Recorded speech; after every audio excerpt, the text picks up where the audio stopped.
challenge. We're following directions though by standing up and we're giving ourselves a hug. Now, I have a challenge for you.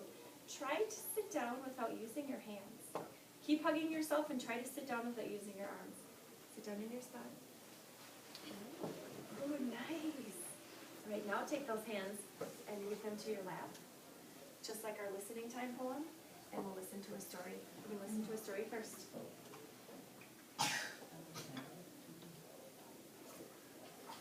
No, that's okay. Not okay. All right, friends, so have a seat, Max. We are going to read Apple Picking Day, and my friend Alan is doing what I already love when you guys make connections. Remember, when we read this story, I want you to think about your own experiences. Have you ever been to an apple orchard before? If you have, you can make a connection sign. If you've ate apples before, you could make a connection sign. If you have baked apple pie with apples before, you could make a connection. So as we read this story, it's okay for you to make a connection sign. That way I know that you have connections to what we're reading, and eventually we'll draw and we'll write our connections to our reading. But let me see body still. Good, Logan. Good, Ben. Clifford, fall is finally here, said Emily Elizabeth. Emily Elizabeth liked the way the crisp air smelled. She also liked the way the leaves turned from green to red and gold. But most of all, Emily Elizabeth liked fall because it was apple picking season. Clifford, are you ready to go to the apple orchard? Asked Emily Elizabeth. Clifford didn't know what an orchard was, but he knew he liked apples. Welcome to Addie's Apple Orchard, said a friendly woman. I'm Addie, and who might you be? I'm Emily Elizabeth, and this is Clifford, Emily Elizabeth answered. Well, everybody, said Addie, hop on. The orchard's just a short hayride away. Have you ever been on a hayride? Yep, Holly has. Look, Emily Elizabeth, said Mr. Howard. That pumpkin is as big as you are. And that one is tiny like Clifford, Emily Elizabeth said with a smile. Can you see Clifford? Thanks for the ride, Addie, said Emily Elizabeth. I can't wait to pick the perfect apple. Have fun, called Addie. Clifford wanted to pick apples, but he was too small. He jumped once, he jumped twice, but he still couldn't reach.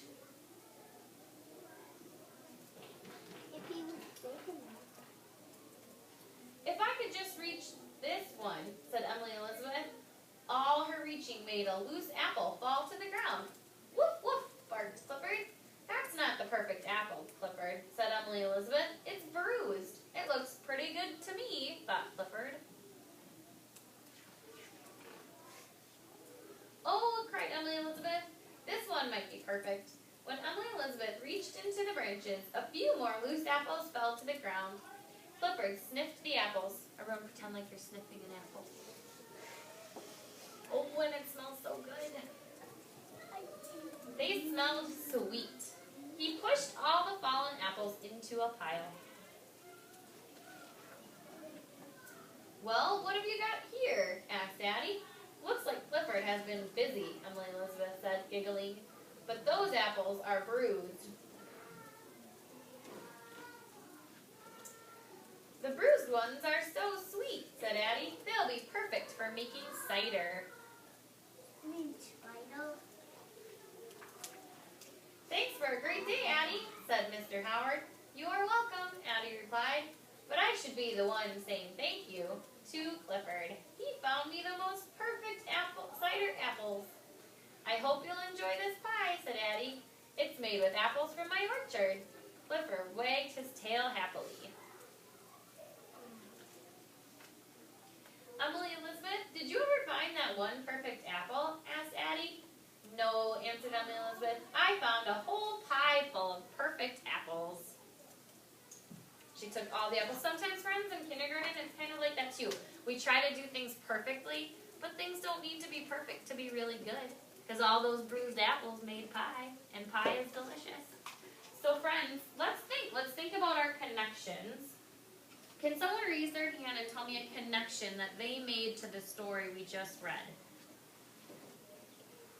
Ooh, Peyton's sitting so nice. Apple pie. You've made apple pie before? Oh, was it delicious?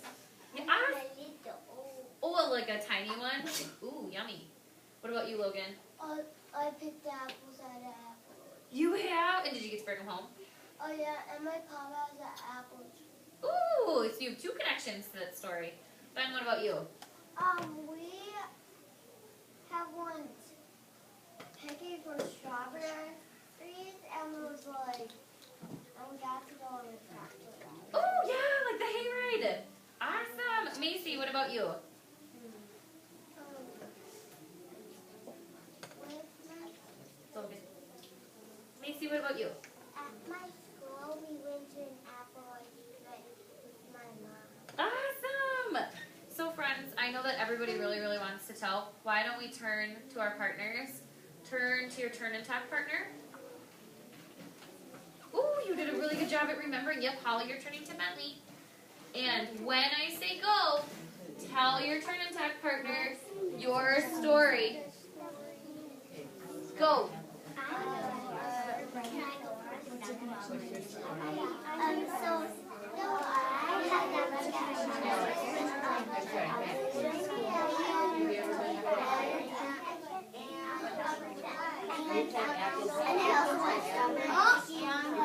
What's your story, Ben? So you should have started with actually. Have you ever had apples on a cup?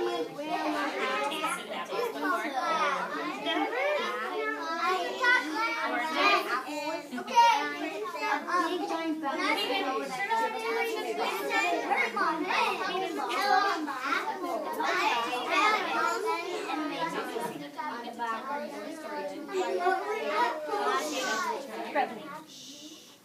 Friends, when we're turning and talking, we use regular, quiet talking voices. I should not hear someone's voice from way over there.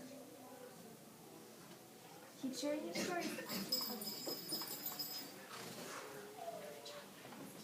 So I heard a lot of really good stories, friends. So I wanted to share something special with you. First, I'm going to draw my connection. So I go to the apple orchard every year with Mr. Reamer. And there was something really special that happened in that story with Emily Elizabeth. Could someone raise their hand and tell me what could she not reach? Alan, what couldn't she reach? The perfect apple. So friends, when I have been to the apple orchard before, I've had the same problem because I'm not super, super tall. So a lot of times the apples are a little bit tall for Mrs. Reamer to reach. So I'm going to put my apples here onto the tree because I have a similar connection to this story. Not only have I been to an orchard before, but I've even had the same problem of trying to reach really, really tall to the apples when I can't reach them. So here's Mrs. Reamer, and I'm trying really hard to reach the apples. And then Mr. Reamer, he's quite a bit taller than Mrs. Reamer. So he actually will reach up tall for me, and he'll grab me the apples. So I'm kind of like Emily Elizabeth sometimes, and I have to remind myself that the ones that I can reach are good too, because I try to have Mr. Reamer help me and get the apples for me. Does this kind of remind you of that story that we just read? Do you think in your mind, oh, Emily, Elizabeth, and Clifford, they had that same problem, didn't they? And Mr. Reamer, he has brown eyes, so I'll give him brown eyes, because that's the color of his eyes. And we're smiling because apples are delicious.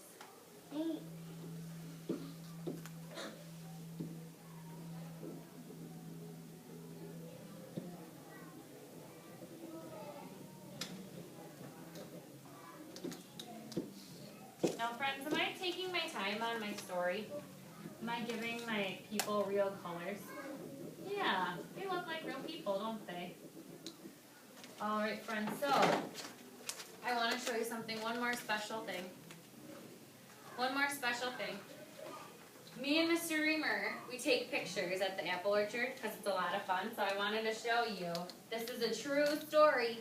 I do go to the apple orchard with Mr. Reamer every year, and this is what we do. So this is me and Mr. Reamer at the apple orchard, and I'm holding a caramel apple because you can buy caramel apples there with the apples that they grow. Hey, I went there. And he's holding an apple cider, which they made out of the apples there. This is Pine Tree Apple Orchard, and I think that's the one over here. Yep, that's the one over in White Bear. So you could actually go to this one with your families if you wanted to, or your friends. This is the orchard that we went to, and these are all of the apples that they have that they make and they clean, and then they can turn them into apple donuts and apple cider and apple pie.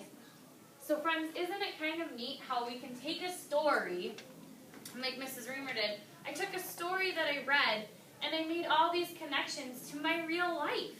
Do you guys think you could do that too? Yeah, you can think of things when you're reading stories and say, oh, I have that, or oh, I do that. Isn't that the wonderful thing about writing, friends? And we can keep doing that, and we'll keep practicing how we make connections, because it's a really good skill for us to learn when we're learning how to write and how to read. Yeah, awesome. All right, friends, can you all stand up? All right, do 10 jumping jacks, please. Continue 1, later.